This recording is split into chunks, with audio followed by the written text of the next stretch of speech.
एक बार फिर आप सभी का मेरे इस YouTube चैनल पर स्वागत है जिसका नाम है सक्सेस मास्टर। आज मैं आपको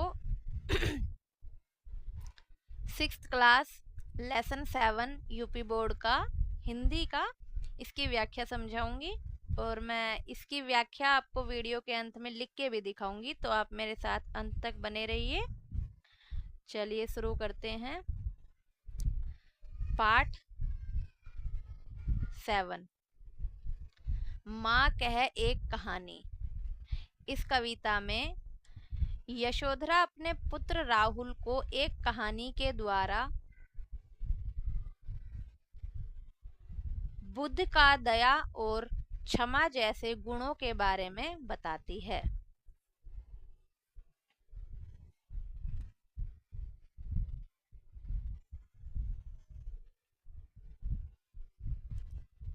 माँ कह एक कहानी, राजा था या रानी।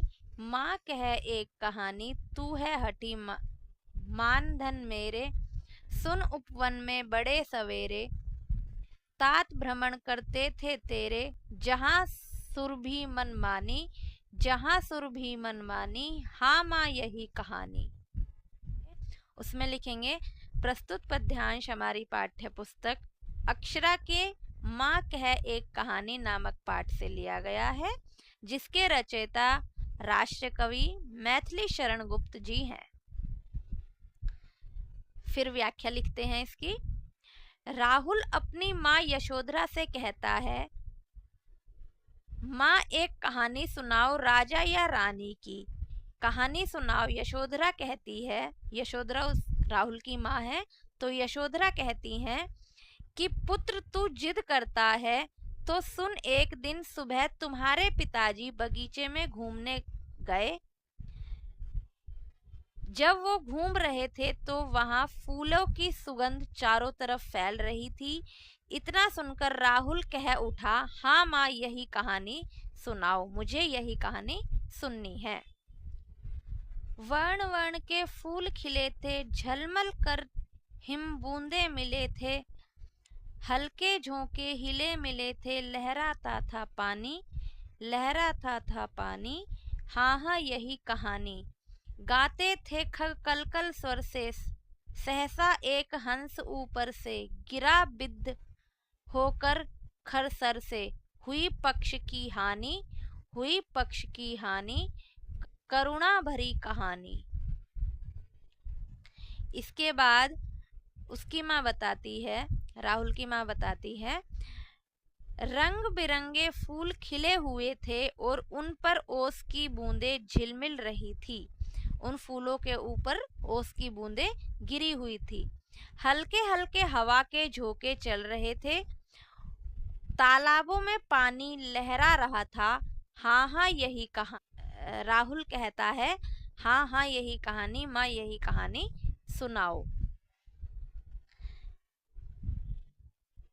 गाते थे खग कलकल स्वर में, पक्षी कलकल की आवाज करते हुए गा रहे थे। उसी समय अचानक नुकीले तीर से घायल हुआ एक हंस वहां गिरा। उसके पंख घायल हो गए थे। यह कहानी बहुत ही करुणा भरी हुई है। चौंक उन्होंने उसे उठाया, नया जन्म सा उसने पाया। इतने में आखेटक आया, लक्ष्य सिद्धि का मानी, लक्ष्य सिद्धि का मानी, कोमल कठिन कहानी। उन्होंने उस पक्षी को उठा लिया। पक्षी को लगा उसने नया जीवन पा लिया, पक्षी को लगा उसने नया जीवन पा लिया। तभी वहां थोड़ी देर में शिकारी अपना अचूक निशाने पर खुश होता हुआ आया और उसने अपने लक्ष्य पर बहुत घमंड था। यह कहानी कोमल और कठोर भावना की है।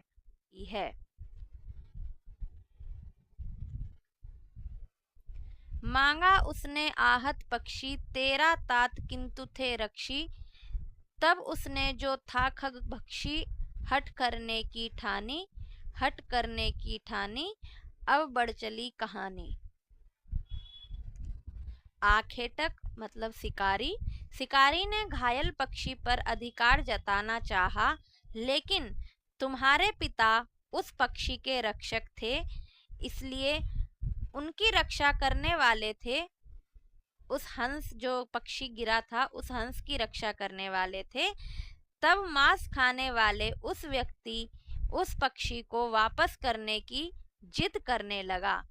इस कारण कहानी आगे बढ़ चली। हुआ विवाद सदय निर्दय में, उभय आग्रही थे स विषय में। गई बात तब न्यायालय में, सुनी सभी ने जानी, सुनी सभी ने जानी, व्यापक हुई कहानी। दयालु और निर्दय में कहा सुनी होने लगी और दोनों ही अपने अपने विषय पर तर्क करने लगे। जब बात राज्य के न्यायालय में पहुंची, तब सभी लोगों ने इस कहानी को सुना, जाना और यह कहानी व्यापक हो गई। राहुल, तू निर्णय कर इसका, न्याय पक्ष लेता है किसका? कह दे निर्भय जय हो जिसका, सुन लूं तेरी वाणी, माँ मेरी क्या बानी, मैं सुन रहा कहानी। तभी राहुल की माँ कहती है, यशोधरा, राहुल से कि बेटा तू ही इसका निर्णय कर कि न्याय किसके साथ होना चाहिए या किसकी तरफ होना चाहिए। मैं तुम्हारा भी न्याय सुन लूं। राहुल कहता है, मैं क्या बोलूं, मैं तो कहानी सुन रहा हूं।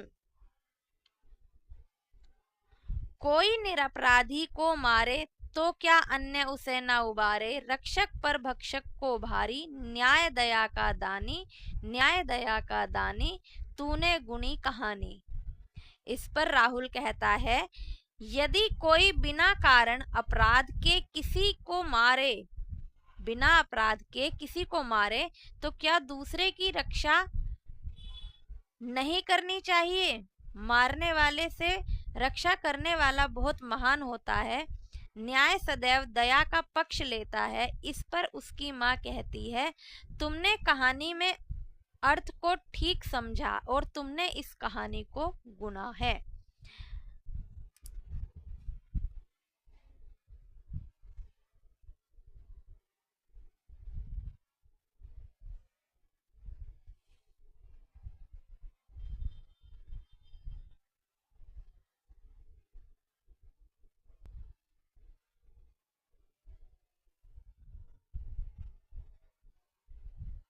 इस तरीके से यह आपकी पूरी व्याख्या है। अगर आपको मेरी वीडियो पसंद आई तो लाइक और सब्सक्राइब ज़रूर करें और ज़्यादा से ज़्यादा शेयर करें। Thank you.